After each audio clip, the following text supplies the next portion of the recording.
Hello दोस्तों, अगर आप एमपी पुलिस में सब इंस्पेक्टर या फिर कांस्टेबल की ऑनलाइन तैयारी करना चाहते हैं तो प्ले स्टोर से एमपी परीक्षा ऐप को डाउनलोड करके आप इसकी फ्री में तैयारी कर सकते हैं। यहाँ पर कुछ पेड टेस्ट सीरीज भी है जिसे आप हमारे प्रोमो कोड SAIMGOV40 को यूज करके 40% तक की छूट प्राप्त कर सकते हैं। अधिक जानकारी के लिए वीडियो डिस्क्रिप्शन में लिंक दी हुई है। नमस्कार दोस्तों, मैं शुभम आप सभी का हमारे साईं बाबा इन्फोटेक चैनल पर हार्दिक स्वागत करता हूं। आज के हम इस वीडियो में एमपी सब इंस्पेक्टर की भर्ती जो आने वाली है उसके बारे में यहाँ पर चर्चा करेंगे। कितने पोस्ट पर वैकेंसी आएगी, एमपीएसआई की तैयारी के लिए आप कौन सी बुक्स प्रेफर कर सकते हैं, इसका क्या सिलेबस रहेगा, इसके रिटर्न और फिजिकल एग्जाम की प्रिपरेशन कैसे करना है, सब कुछ की जानकारी इस वीडियो में मैं देने वाला हूँ। तो सबसे पहले बात कर लेते हैं इसकी वैकेंसी की। तो यहाँ पर आप देख सकते हैं पीबी के द्वारा जो एग्जाम शेड्यूल का कैलेंडर जारी किया गया था उस एग्जाम कैलेंडर के हिसाब से मध्य प्रदेश सब इंस्पेक्टर की भर्ती 17 अगस्त से शुरू हो जाएगी। 2017 में सब इंस्पेक्टर की भर्ती जब निकाली गई थी उसका रूल बुक आप अपने स्क्रीन पर देख सकते हैं। अगर इस रूल बुक के हिसाब से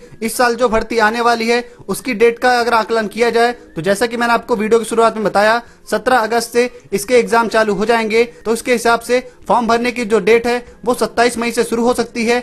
जैसा कि आप सभी जानते हैं आचार संहिता 23 मई को खत्म हो जाएगी, तो इसकी प्रोबेबिलिटी बनती है कि 27 मई से इसके फॉर्म भरने की डेट शुरू हो सकती है और फॉर्म भरने की जो लास्ट डेट है वो 25 जून तक रह सकती है। इसका एग्जाम लगभग एक हफ्ते तक चलता है, तो ये अनुमान लगाया जा सकता है कि 17 अगस्त से लेकर 25 अगस्त तक इसके एग्जाम हो सकते हैं। बात करें यहाँ पर फीस की तो अनारक्षित अभ्यर्थियों के लिए मतलब जनरल कैंडिडेट के लिए 2 प्रश्न पत्र के लिए 700 रुपए पे करना होता है। 2 प्रश्न पत्र का मतलब यहाँ पर आप देख सकते हैं जब ये भर्ती निकाली जाती है तो यहाँ पर सूबेदार और उप निरीक्षक संवर्ग ये दोनों की भर्ती एक साथ निकाली जाती है। तो आप अगर दोनों प्रश्न पत्र के लिए आवेदन करते हैं तो आपको 700 रुपए पे करना होगा। अगर आप एक प्रश्न पत्र के लिए आवेदन करते हैं तो आपको 500 रुपए पे करना होगा। बात करें अनुसूचित जाति, अनुसूचित जनजाति, अन्य पिछड़ा वर्ग के अभ्यर्थियों के लिए ध्यान रखें ये सिर्फ केवल मध्य प्रदेश के मूल निवासियों के लिए है। तो उनके 2 प्रश्न पत्र के लिए उन्हें 350 रुपए पे करना होगा और एक प्रश्न पत्र के लिए उन्हें 250 रुपए पे करना होगा। इसके साथ में एमपी ऑनलाइन का पोर्टल शुल्क 70 रुपए उन्हें अलग से देना होगा। चलिए अब बात कर लेते हैं एग्जाम की। तो जैसे कि मैंने आपको वीडियो की शुरुआत में बताया 17 अगस्त से लेकर 24 या फिर 25 अगस्त तक इसके एग्जाम चलेंगे। ये परीक्षाएं 2 शिफ्ट में होती हैं। पहले शिफ्ट का एग्जाम 9 बजे से लेकर 11 बजे तक का 2 घंटे का होता है और सेकंड शिफ्ट का एग्जाम 2 से 5 बजे तक चलता है। चलिए अब बात कर लेते हैं पोस्ट की। तो जैसा कि आप सभी जानते हैं 2017 में जब इसकी वैकेंसी आई थी तो सिर्फ 611 पदों पर एसआई की वैकेंसी निकाली गई थी, लेकिन इस बार मध्य प्रदेश पुलिस मुख्यालय भोपाल के द्वारा पीवी को 2000 पदों की भर्ती शुरू करने के लिए आदेश दिया गया है। अब बात करें एज की तो यहाँ पर सबसे ज्यादा कंफ्यूजन एज को लेकर होता है। आप लोगों के बहुत सारे क्वेश्चंस आ रहे थे इसकी जो एज है वो कितनी होनी चाहिए। यहाँ पर आप देख सकते हैं 1 जनवरी 2018 को 18 वर्ष से कम एवं 25 वर्ष से अधिक नहीं होना चाहिए। तो ये जो भर्ती निकाली गई थी 2017 में निकाली गई थी, इसलिए यहाँ पर 2018 कहा गया था। तो इस साल जब ये भर्ती निकाली जाएगी तो यहाँ पर 2020 रहेगा, तो उसके हिसाब से 18 वर्ष से कम और 25 वर्ष से अधिक नहीं होना चाहिए। लेकिन ये जो एज का क्राइटेरिया है वो सिर्फ और सिर्फ लोक सेवा आयोग की परिधि से बाहर तृतीय और चतुर्थ श्रेणी पदों के लिए है। यहाँ पर आप देख सकते हैं सिर्फ उन्हीं के लिए ये एज का क्राइटेरिया है, बाकी आप सभी लोगों के लिए ये एज का क्राइटेरिया नहीं है। बात करें मध्य प्रदेश के मूल निवासियों के लिए तो अनारक्षित वर्ग के पुरुष आवेदक के लिए यहाँ पर जो एज का क्राइटेरिया रहेगा वो मैक्सिमम 33 साल तक रहेगा। अगर आप अनारक्षित वर्ग के पुरुष आवेदक हैं तो आपकी उम्र 33 वर्ष तक है तो आप इसके लिए आवेदन कर पाएंगे। इसके अलावा अनारक्षित वर्ग की महिला आवेदक और इसके अलावा आरक्षित वर्ग के पुरुष और महिला आवेदक जैसे अनुसूचित जाति, अनुसूचित जनजाति, अन्य पिछड़ा वर्ग के आवेदक उनकी मैक्सिमम एज 38 इयर्स तक होनी चाहिए, तो आप इसके लिए आवेदन कर पाएंगे। चलिए अब बात कर लेते हैं न्यूनतम शारीरिक अर्हता के बारे में। तो यहाँ पर सभी कैटेगरी के पुरुष आवेदकों की जो हाइट है 167.5 सेंटीमीटर या फिर उससे अधिक होना चाहिए। महिला आवेदकों की बात करें तो महिला आवेदकों की हाइट 152.4 सेंटीमीटर या उससे अधिक होना चाहिए। बात करें सीना की तो पुरुष का जो सीना है बिना फुलाए 81 सेंटीमीटर और फुलाने पर 86 सेंटीमीटर होना चाहिए। इसका मतलब सीना फुलाने और बिना फुलाने में कम से कम 5 सेंटीमीटर का अंतर होना आवश्यक है। अब चलिए बात कर लेते हैं कि पोस्ट के हिसाब से आपकी क्वालिफिकेशन क्या होनी चाहिए। तो यहाँ पर अधिकतर पोस्ट के लिए आपके पास ग्रेजुएशन होना चाहिए। किसी भी विषय में अगर आपने ग्रेजुएशन किया है तो आप इसके लिए आवेदन कर सकते हैं। लेकिन यहाँ पर कुछ ऐसी टेक्निकल पोस्ट आती हैं जिसके लिए आपको कुछ क्राइटेरिया यहाँ पर दिया गया है। जैसे कि आप यहाँ पर आप देख सकते हैं उप निरीक्षक क्यूडी के पोस्ट के लिए शासन द्वारा मान्यता प्राप्त विश्वविद्यालय से गणित, भौतिक शास्त्र तथा रसायन शास्त्र के विषय के साथ स्नातक या उसके समतुल्य उपाधि होना चाहिए। इसके अलावा उप निरीक्षक आयुक्त में मान्यता प्राप्त तकनीकी विश्वविद्यालय से मैकेनिकल इंजीनियरिंग में 3 वर्ष का डिप्लोमा होना चाहिए।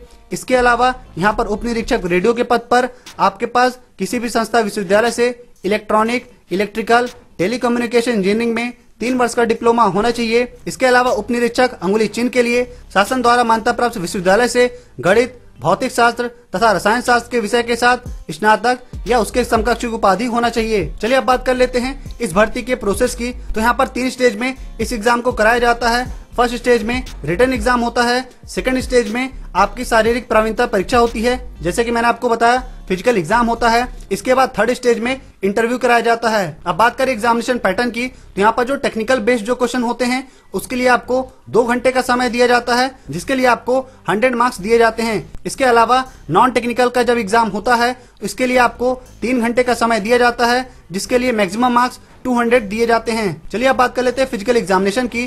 तो यहाँ पर पुरुष आवेदक को 800 मीटर की दौड़ 2 मिनट 40 सेकंड में पूरी करना होता है।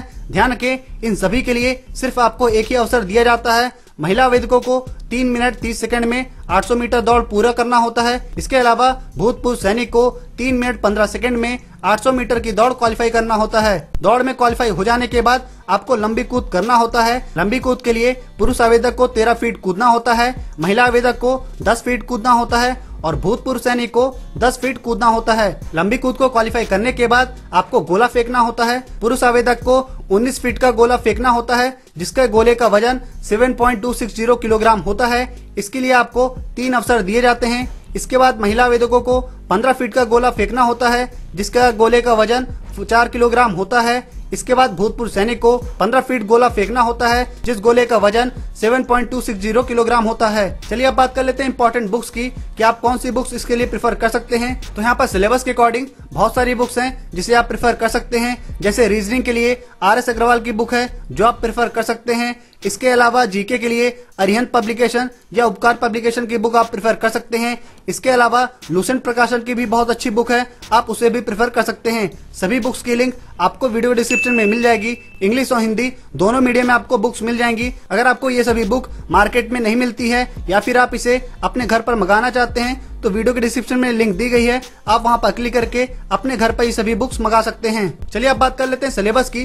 तो सबसे पहले हम बात करेंगे टेक्निकल पोस्ट के सिलेबस की, जिसके लिए आपको मैक्सिमम 100 मार्क्स दिया जाता है। तो यहाँ पर आपसे केमिस्ट्री के 33 क्वेश्चंस पूछे जाएंगे 33 मार्क्स के लिए, फिजिक्स के 33 क्वेश्चंस पूछे जाएंगे 33 मार्क्स के लिए। इसके बाद मैथ्स के 34 क्वेश्चंस पूछे जाएंगे 34 मार्क्स के लिए, मतलब टोटल 100 क्वेश्चंस पूछे जाएंगे 100 मार्क्स के लिए। यहाँ पर कोई भी निगेटिव मार्किंग नहीं होती है। इसके बाद जो दूसरा पेपर 100 मार्क्स के लिए होता है वो नॉन टेक्निकल कैटेगरी का होता है। नॉन टेक्निकल कैटेगरी में इंग्लिश में 30 क्वेश्चंस पूछे जाते हैं, जिसमें tense, modal, determiners, articles, voice, narration, preposition, clauses और अनसीन पैसेज से रिलेटेड क्वेश्चन पूछे जाते हैं। इसके बाद बात करें हिंदी की, हिंदी में टोटल 70 मार्क्स के क्वेश्चन पूछे जाते हैं। हिंदी में उपसर्ग, प्रत्यय, संधि समास, इसके अलावा अनेकार्थी शब्द पर एक आधारित प्रश्न, ऐसे क्वेश्चन पूछे जाते हैं। विलोम शब्द रहता है, पर्यायवाची, वाक्यांश के लिए एक शब्द, समास विग्रह, समास के भेद पर प्रश्न, इससे संबंधित क्वेश्चन पूछे जाते हैं। इसके अलावा वाक्य भेद, बोली, मातृभाषा, राजभाषा और राष्ट्रभाषा से संबंधित प्रश्न, मुहावरे, लोकोक्तियां का वाक्यों में प्रयोग, काव्य की परिभाषा, रस, अलंकार, क्षेत्रीय बोलियां और गद्यांश से रिलेटेड क्वेश्चन पूछे जाते हैं। इसके बाद बात करें 100 मार्क्स की, तो ये जो 100 मार्क्स होता है वो टेक्निकल और नॉन टेक्निकल दोनों के लिए कॉमन होता है। इसमें आपसे समान ज्ञान में वस्तुनिष्ठ प्रकार के मध्य प्रदेश राज्य, राष्ट्रीय एवं अंतर्राष्ट्रीय स्तर का समान जानकारियों के अतिरिक्त गणित, इतिहास, भूगोल, अर्थशास्त्र, राजनीति विज्ञान, सामाजिक विज्ञान एवं विज्ञान विषय के आधारित प्रश्नों के साथ में जनरल एप्टीट्यूड, समान बुद्धि गुणवत्ता के रीजनिंग संबंधी प्रश्न शामिल होते हैं। अगर आपके मन में कोई डाउट है या फिर आप कोई सुझाव देना चाहते हैं तो वीडियो के नीचे कमेंट करके हमें जरूर बताएं। वीडियो में अगर आपको कुछ भी पसंद आया हो तो इस वीडियो को लाइक करके शेयर जरूर करें। अगर आप हमारे चैनल पर नए हैं तो आप हमारे चैनल को सब्सक्राइब भी कर लें। मिलते हैं अगली वीडियो में। जय हिंद, वंदे मातरम।